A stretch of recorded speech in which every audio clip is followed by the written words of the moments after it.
Hello and welcome to ALP English Podcast. I'm Jack. And I'm Emma. Today we're going to talk about a very famous group from history, the Vikings. When you hear Vikings, what do you imagine? Maybe tall men with big beards, axes, and those funny helmets with horns? Yeah, movies and series love that image. But real Vikings were a bit different. Some parts are true, and some parts are just myths.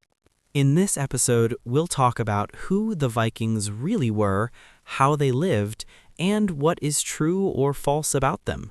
We'll keep the English simple so you can listen and learn at the same time. So if you're ready, let's travel back in time to the Viking Age. First question, who were the Vikings? The Vikings were people from the north of Europe. They came from three main countries, Norway, Sweden, and Denmark. Today we call this area Scandinavia. The Viking Age started around the year 800 and ended around the year 1100, so more than 1,000 years ago. Many people think the Vikings were one big country with one big king, but that's not true. They were many smaller groups and families with different local leaders and chiefs. They also spoke an old language called Old Norse. Modern languages like Norwegian, Swedish, Danish, and even Icelandic come from this language. So when you hear Icelandic today, it still sounds a little bit like the language of the Vikings. Now, when people hear Viking, they often think about war and pirates. And yes, some Vikings were warriors. They attacked towns and monasteries, especially in England and France. But that was not the whole story. Most Vikings were not always fighting. They were farmers, fishermen, traders, and craftspeople. They grew food, worked with metal and wood, and took care of animals. There is even a verb in English, to go Viking. It was like an activity.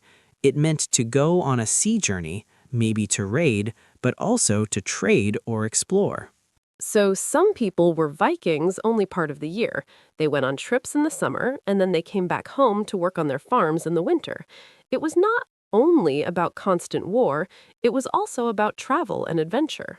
To travel like that, they needed really good ships. And Viking ships were amazing for that time.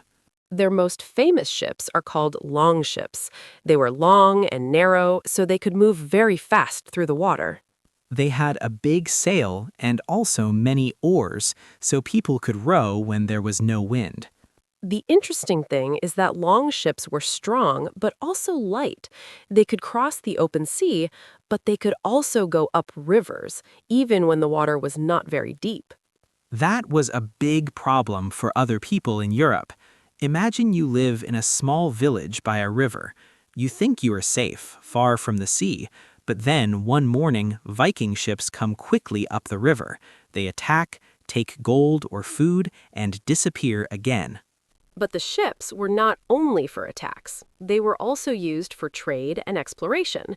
Vikings sailed to England, Scotland, Ireland, France, and also to the area of today's Russia and Ukraine. Some even went to the Middle East and North Africa. Let's talk a bit more about exploration. The Vikings were some of the best explorers of their time.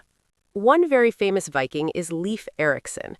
Many historians believe he reached North America around the year 1000. That's almost 500 years before Christopher Columbus.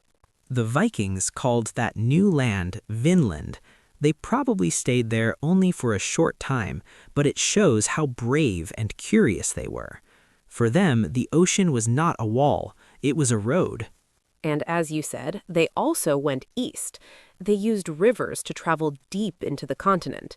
Some Vikings, often called Varangians, traded with the Byzantine Empire and the Islamic world, so they were part of a big international trade network. Now, let's move from the sea to the land. What was normal life like for a Viking family? Most Vikings lived in the countryside, not in big cities. They lived on farms or in small villages. They grew barley, rye, and other grains. They kept cows, sheep, pigs, and chickens. Their houses were usually long wooden buildings called longhouses.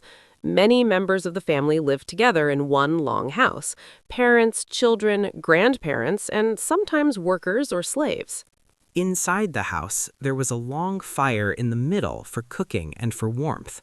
There were no windows like we have today, so it was often dark and full of smoke. But this was their home. People sat together, repaired tools, made clothes, cooked food, and most importantly, they told stories. Storytelling was a big part of Viking culture. This is how they remembered their history and their gods. Speaking of family, Viking women had an important role. In many other societies at that time, women had almost no rights. But in Viking society, women had more power. They could own land and property.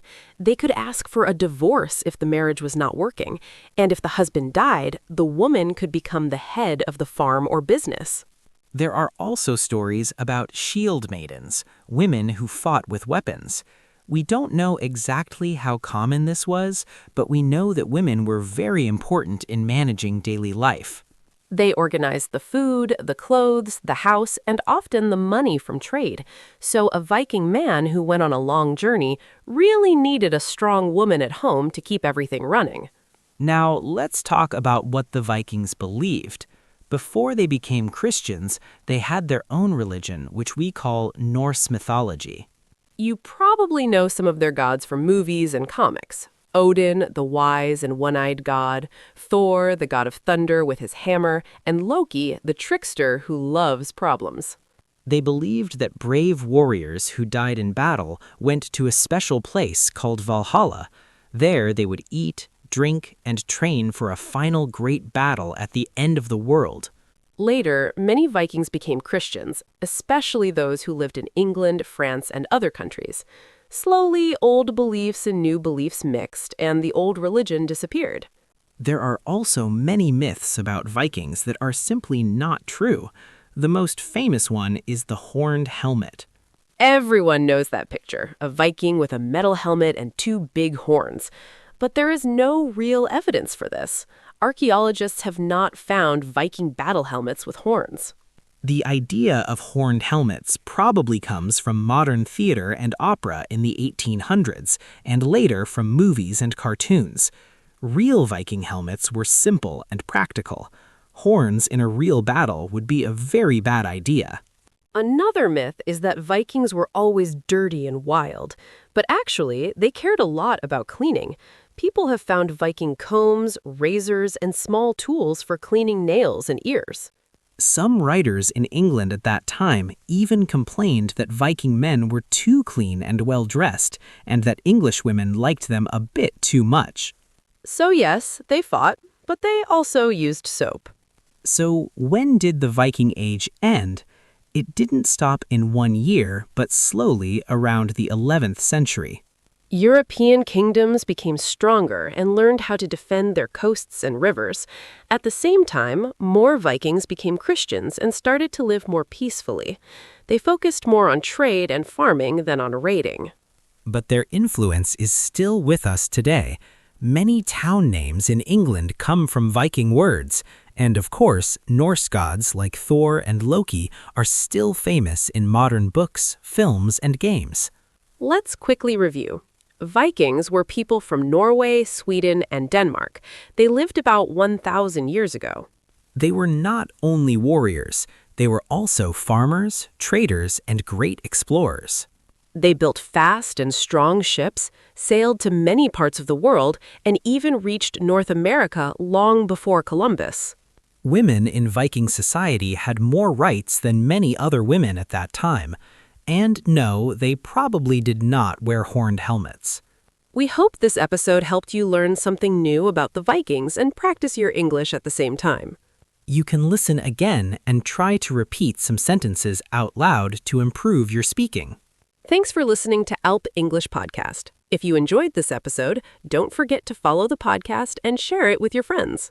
Take care and see you in the next episode. Bye.